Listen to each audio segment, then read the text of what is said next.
suasana dalam 3 bulan ke belakang ini dan ke depan, mestinya yang ada adalah suasana krisis. Kita juga mestinya juga semuanya yang ada di sini sebagai pimpinan, sebagai penanggung jawab, kita yang berada di sini ini bertanggung jawab kepada 260 juta penduduk Indonesia.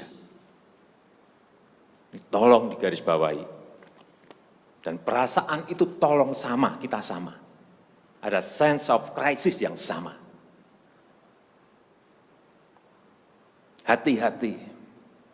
OECD terakhir sehari 2 hari yang lalu menyampaikan bahwa growth, pertumbuhan ekonomi dunia terkontraksi 6, bisa sampai ke 7,6%. 6 sampai 7,6% minusnya.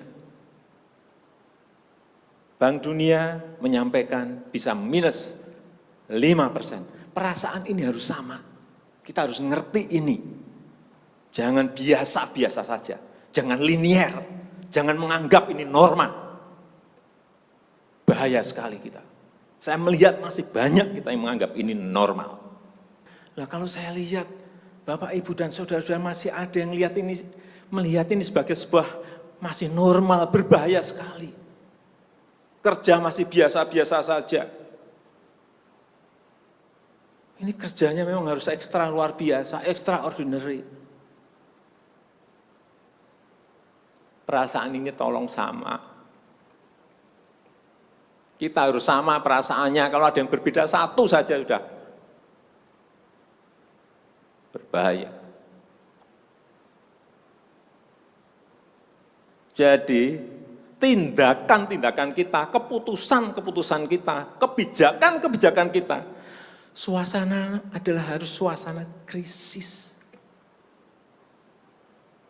Jangan kebijakan yang biasa-biasa saja, menganggap ini sebuah kenormalan. Apa-apaan ini? Mestinya suasana itu ada semuanya.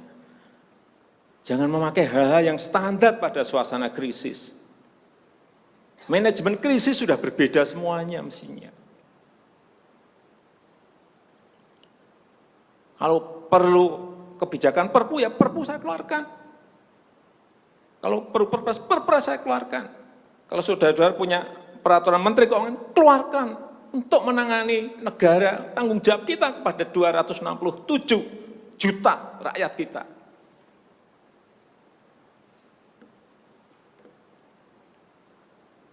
Saya lihat masih banyak kita ini yang seperti biasa-biasa saja. Saya jengkelnya di situ. Ini apa enggak punya perasaan, suasana krisis.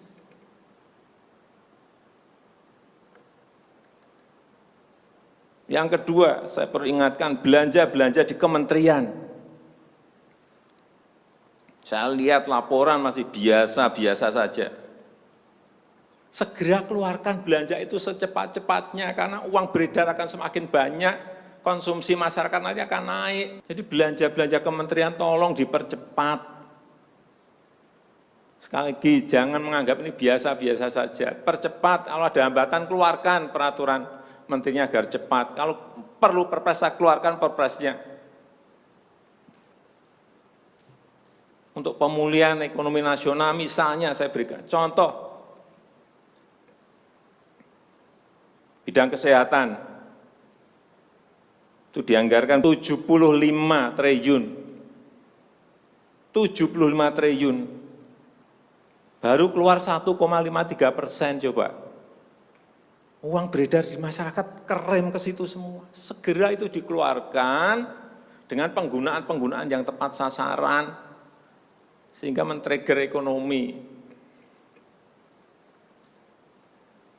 Pembayaran tunjangan untuk dokter spesialis, untuk tenaga medis segera keluarkan.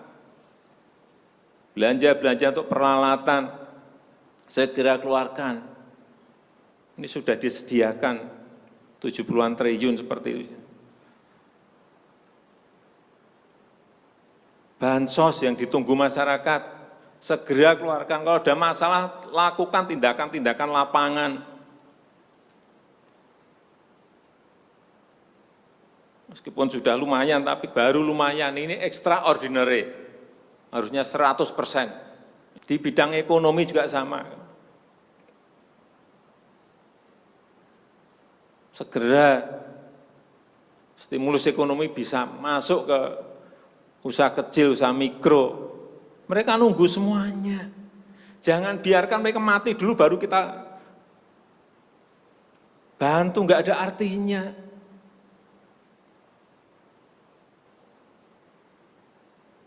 Berbahaya sekali kalau perasaan kita seperti nggak ada apa-apa, berbahaya sekali. Usaha mikro, usaha kecil, usaha menengah, usaha gede, perbankan, semuanya yang berkaitan dengan ekonomi manufaktur, industri, terutama yang padat karya, beri prioritas pada mereka supaya enggak ada PHK. Jangan sudah PHK gede-gedean, duit rupiah pun belum masuk ke stimulus ekonomi kita. Hanya gara-gara urusan peraturan. Ini extraordinary. Saya harus ngomong apa adanya, enggak ada progres. Yang signifikan enggak ada.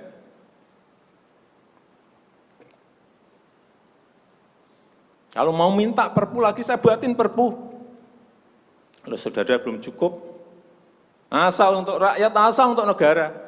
Saya pertaruhkan reputasi politik saya.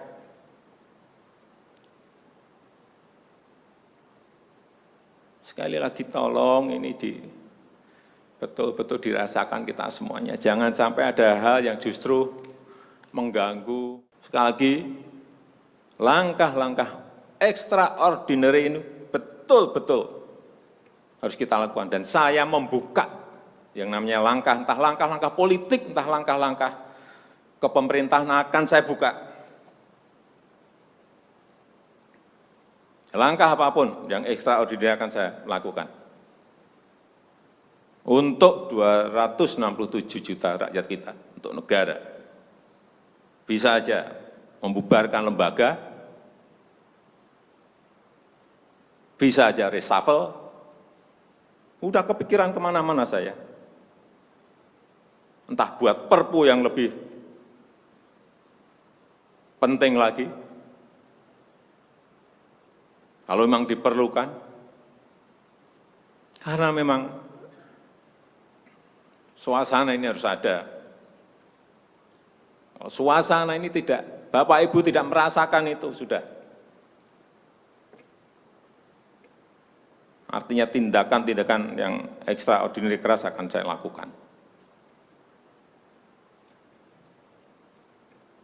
Saya rasa itu yang bisa saya sampaikan pada kesempatan yang baik ini. Saya betul-betul minta pada Bapak Ibu dan saudara-saudara sekalian mengerti, memahami apa yang tadi saya sampaikan. Kerja keras dalam suasana seperti ini sangat diperlukan. Kecepatan dalam suasana seperti ini sangat diperlukan. Tindakan-tindakan di luar standar saat ini sangat diperlukan dalam manajemen krisis. Kalau sekali lagi, kalau payung hukum masih diperlukan, saya akan siapkan. Saya rasa itu yang bisa saya sampaikan.